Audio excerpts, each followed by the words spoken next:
Hey BookTube, let's wrap up July. I got my ticket for the long way round. You know, sometimes when you get into the editing process, you realize that you have yammered on for way too long. So I'm going to split this wrap up into two parts. So this will be part one of my sci-fi, paranormal, fantasy kind of, stuff that I read. So here's part one. All of these were audiobooks, which I guess I made up for because all of my romance contemporary books were ebooks. I don't know that that's ever happened, but oh well. These were all audiobooks, so let me tell you about them. First up is Talon by Julie Kagawa. This is book one in the Talon series, and it was narrated on audio from 3 points of view by Davies, MacLeod, and Chris Patton. Davies. I did not care for her narration at all. Her phrasing was all off. She did not embody Ember, the main character, at all. So I would speed her up to twice the normal speed, which got to be a real pain because then I would slow it down for MacLeod, who was fabulous, and Chris Patton, who was also fabulous. Yeah, that got to be kind of tedious, and I'm sure that has colored my view of this book.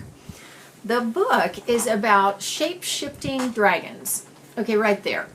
Sorry, not buying it. Not even close to buying it.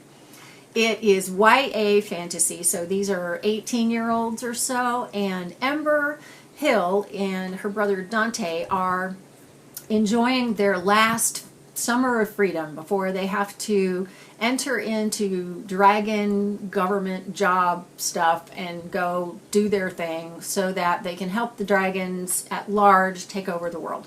They operate like spies, and so it's all very James Bond. And then we've got Garrett Sebastian. He is a soldier. Even though he's only 18, he's a soldier, very well seasoned, because he's been doing this for so long at 18 years old. In the Order of St. George, and he kills dragons. And the interesting thing about that is that they operate like a special forces team. I mean, they've got like Kevlar jackets and big guns and bombs and, you know, whatever. The thing I found interesting about that was that I have this fairy tale in my children's book collection, and it's St. George and the Dragon. And it's an old English fairy tale about how St. George kills the dragon. So that made sense to me, the whole Order of St. George. And then we have Cobalt, who is a dragon, but he is a rogue dragon who thinks that the rest of the dragons are all crazy and they're wrong, and I don't know, he's off on another tangent. So there's the love triangle. Okay, kill me now. Oh, I cannot stand love triangles. This was angsty. It was drama, high school drama, and honestly, I did not find it even remotely believable on any kind of, well, that's a stretch level. This did not work for me at all, despite my love for MacLeod and his narration. So I won't be continuing with the series, and although I gave this 3 stars initially, I think I'm going to knock it down to 2, because I just didn't like it. The Assassin's Curse by Cassandra Rose Clarke. This is book 1 in the Assassin's Curse duology. And it was narrated on audio by Tania Rodrigues. Well, first off, she was wonderful. I loved her. I thought she did a lot of great accents and gave the characters a lot of life. This is all about Anana, who is a pirate. And she is the daughter of pirates. She's grown up on a ship at sea, and she is being forced into a marriage with a mamby-pamby son of another pirate that she can't stand.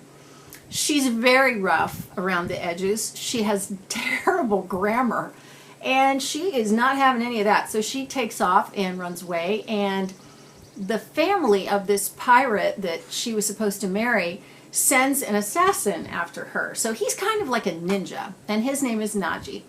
And so Naji goes to assassinate her, and in the process, she saves his life. Well, he was cursed some time before that by some person who said, you are cursed when someone else saves your life. And the curse is that he will have to then protect that person until he dies. So, you know, he sits down and he's like, great, you just saved my life, didn't you? That's just great. These characters are so cute. They're so much fun.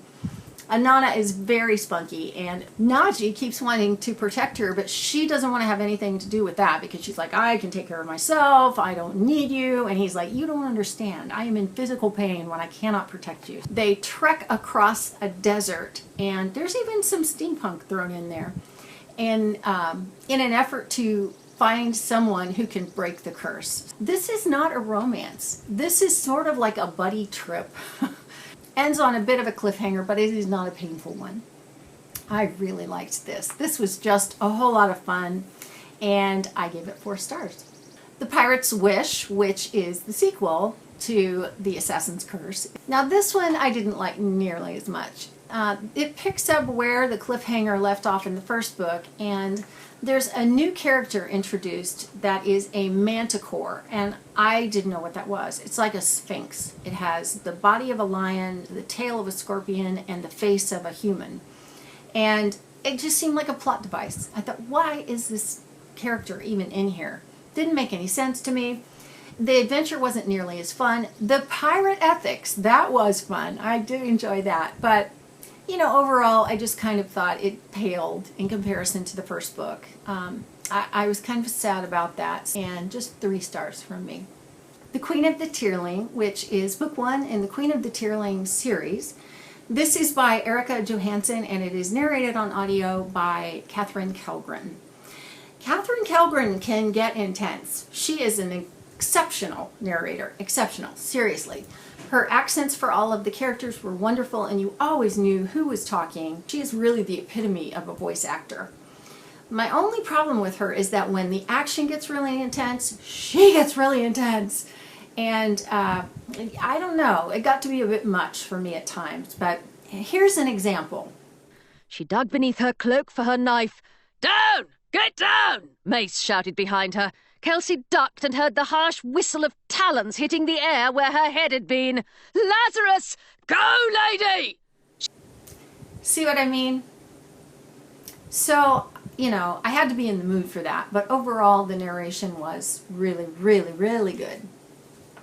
This is the story of Kelsey, who is the next Queen of the Tearling. And while this book reads like a fantasy, it's really not. It's a dystopian set 300 years after something called the Crossing, and you get the impression that that was ships of carrying people from North America to Europe. And you know, I got the general sense that the Tearling, the country of the Tearling, is basically the UK. There's a neighboring kingdom, and I got the impression that that was France, but that could be because the characters from that, as Katherine Kellgren voiced them, they had French accents. I loved the characters in this novel. They were so, so, so good. Kelsey is so well done. She is not a skinny little beautiful princess at all. She's very plain. She's not in shape. So I don't know, you know, I just thought of her as a regular person, you know, who's kind of, you know, eats well and isn't in shape. She has no illusions about that, about herself, and that really helps because she's very decisive, she's very forthright, and she can do things. Like, she'll make a decision and it's like, well, that's what we're doing. And she's been hidden away because her uncle, the regent, probably will try and assassinate her so that she can't come in and take the throne, even though it's rightfully hers. So the King's Guard comes to get her, and that brings me to my next favorite character, which was Lazarus, also known as the Mace. He was delightful. He's so strong and committed to taking care of her and making sure that everyone else respects her as the queen. And yet, in his relationship with her, he's like, okay, really? There are times when he's rolling his eyes at her, and yet he'll say, okay, Majesty, if that's what you want to do. So there's a real sense that, you know, he's like a father figure almost, that, you know, wants to take care of her and make sure that she's safe, but really he knows who she is, and, you know, he knows that she's new at this sort of thing.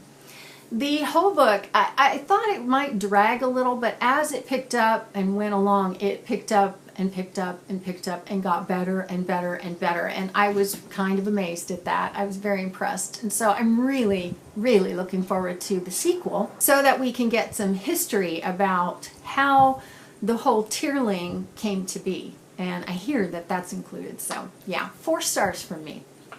So that was some of the books that I read in July that were sci-fi, paranormal, and fantasy.